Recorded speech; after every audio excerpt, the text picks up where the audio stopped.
नमस्कार दोस्तों, स्वागत है आप सभी का। दोस्तों इस वीडियो हम संविधान के टॉप 20 महत्वपूर्ण प्रश्न करने वाले हैं, जो दोस्तों पिछले कई एग्ज़ाम में पूछे गए हैं और आने वाले सभी एग्ज़ाम के लिए बहुत ही महत्वपूर्ण, क्योंकि दोस्तों ये संविधान के ऐसे क्वेश्चंस हैं जो एग्ज़ाम में बार बार पूछे जाते हैं। तो आप किसी भी एग्ज़ाम की तैयारी कर रहे हो सभी के लिए बहुत ही महत्वपूर्ण होगा। तो चलिए पहले क्वेश्चन से स्टार्ट करेंगे। लास्ट में आपको कमेंट कर ज़रूर बताना है कि आपने 20 में से कितने क्वेश्चन सही किए। चलिए देखते हैं पहला क्वेश्चन। संविधान में कुल कितनी अनुसूचियां हैं? तो सबसे बेसिक सा क्वेश्चन है दोस्तों कि संविधान में कुल कितनी अनुसूचियां हैं। तो वर्तमान में संविधान में कुल 12 अनुसूचियां हैं। ऑप्शन ए इसका क्या हो जाएगा? सही उत्तर हो जाएगा। अगला प्रश्न देखते हैं।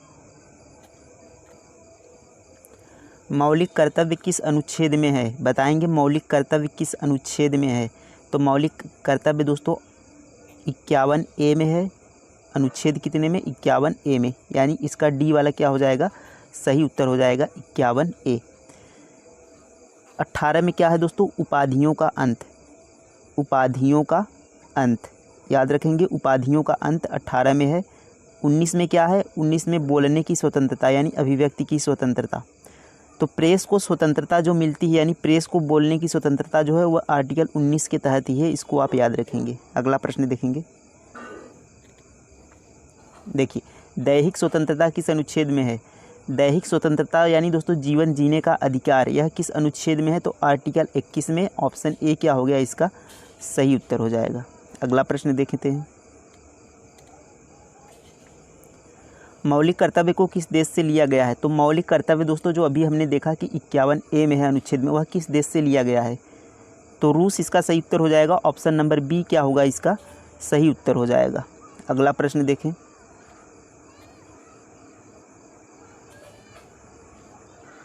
देखिए, संविधान के कौन से अनुच्छेद में वित्तीय आपातकाल हेतु प्रावधान है? यानी कौन से अनुच्छेद द्वारा दोस्तों वित्तीय आपातकाल घोषित किया जाता है?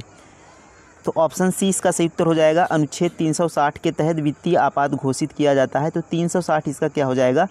सही उत्तर हो जाएगा ऑप्शन नंबर सी। अगला प्रश्न देखें। भारत का महान्यायवादी किस अनुच्छेद में? बहुत ज़्यादा क्वेश्चंस पूछा जाता है दोस्तों कि भारत का महान्यायवादी किस अनुच्छेद में है। तो अनुच्छेद 76 में है। ऑप्शन बी इसका क्या हो जाएगा? सही उत्तर हो जाएगा। अगला प्रश्न देखें।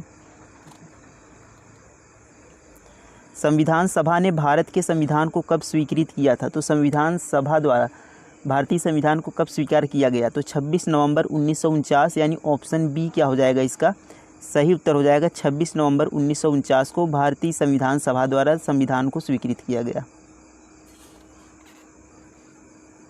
लोकसभा के लिए प्रथम आम चुनाव कब हुआ था? तो बताएंगे लोकसभा के लिए जो प्रथम आम चुनाव हुआ था वह कब हुआ था?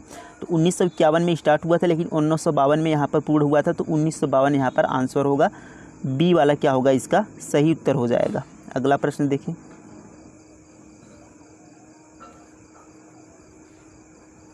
राष्ट्रपति, देखिए, राष्ट्रपति द्वारा राज्यसभा में कितने सदस्य मनोनीत किए जाते हैं, यानी कितने व्यक्ति मनोनीत किए जाते हैं दोस्तों राष्ट्रपति द्वारा राज्यसभा में? तो टोटल 12 व्यक्ति यहाँ पर मनोनीत किए जाते हैं। तो ऑप्शन सी इसका सही उत्तर हो जाएगा। लोकसभा से दोस्तों 2 एंग्लो इंडियन थे जिन्हें अब समाप्त कर दिया गया है, लेकिन राज्यसभा में 12 यहाँ पर व्यक्तियों को मनोनीत किया जाता है राष्ट्रपति द्वारा। देखिए, नेक्स्ट क्वेश्चन है, कानूनी तौर पर युद्ध की घोषणा करने तथा शांति स्थापित करने का अधिकार किसे प्राप्त है? तो युद्ध की घोषणा तथा शांति स्थापित करने का अधिकार किसके पास प्राप्त है? तो राष्ट्रपति इसका सही उत्तर हो जाएगा। यह शक्ति राष्ट्रपति के पास है। तो ऑप्शन डी इसका क्या हो जाएगा? सही उत्तर हो जाएगा। देखेंगे, राष्ट्रपति संविधान के किस अनुच्छेद के अंतर्गत भारत के मुख्य न्यायाधीश के समक्ष शपथ ग्रहण करता है? यानी सिंपल सा क्वेश्चन है कि राष्ट्रपति, देखिए कभी कभी हमसे पूछ लिया जाता है कि राष्ट्रपति किसके समक्ष शपथ ग्रहण करता है? तो भारत के मुख्य न्यायाधीश के समक्ष यह शपथ ग्रहण करते हैं राष्ट्रपति। किस अनुच्छेद में है? तो अनुच्छेद 60 में है। ऑप्शन बी इसका क्या हो जाएगा? सही उत्तर होगा। नेक्स्ट क्वेश्चन देखें। भाषाई आधार पर गठित भारत का प्रथम राज्य कौन सा है? तो भाषा के आधार पर गठित होने वाला भारत का पहला राज्य कौन सा? तो आंध्र प्रदेश इसका सही उत्तर हो जाएगा। बी वाला, भाषा के आधार पर गठित होने वाला पहला राज्य था आंध्र प्रदेश। देखिए, भारतीय संविधान में 22 भाषाओं का उल्लेख किस अनुसूची में है? तो किस अनुसूची में दोस्तों भारतीय संविधान के 22 भाषाओं का उल्लेख है? तो कौन सी अनुसूची है? 8वीं अनुसूची में, यानी डी वाला क्या हो जाएगा इसका राइट आंसर हो जाएगा। 8वीं अनुसूची में 22 भाषाओं का उल्लेख है। देखिए, राज्य पुनर्गठन आयोग की नियुक्ति किस वर्ष की गई थी? तो राज्य पुनर्गठन आयोग की नियुक्ति किस वर्ष की गई थी? तो ऑप्शन सी इसका सही उत्तर हो जाएगा। 1953 में राज्य पुनर्गठन आयोग की नियुक्ति की गई थी। अगला प्रश्न देखें,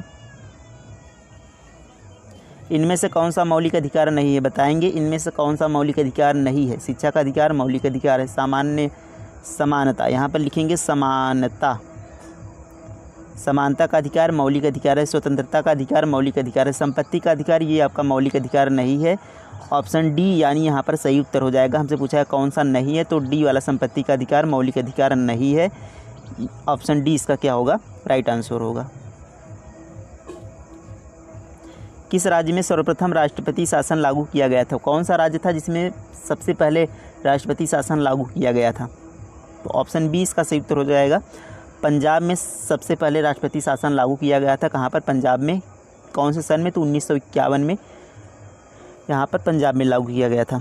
अगला प्रश्न देखें,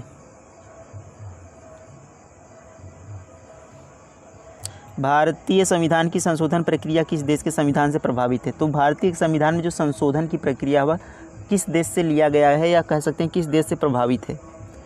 तो दक्षिण अफ्रीका इसका सही उत्तर हो जाएगा। साउथ अफ्रीका से प्रभावित है, यानी ऑप्शन बी इसका सही उत्तर हो जाएगा, दक्षिण अफ्रीका। अगला प्रश्न देखें,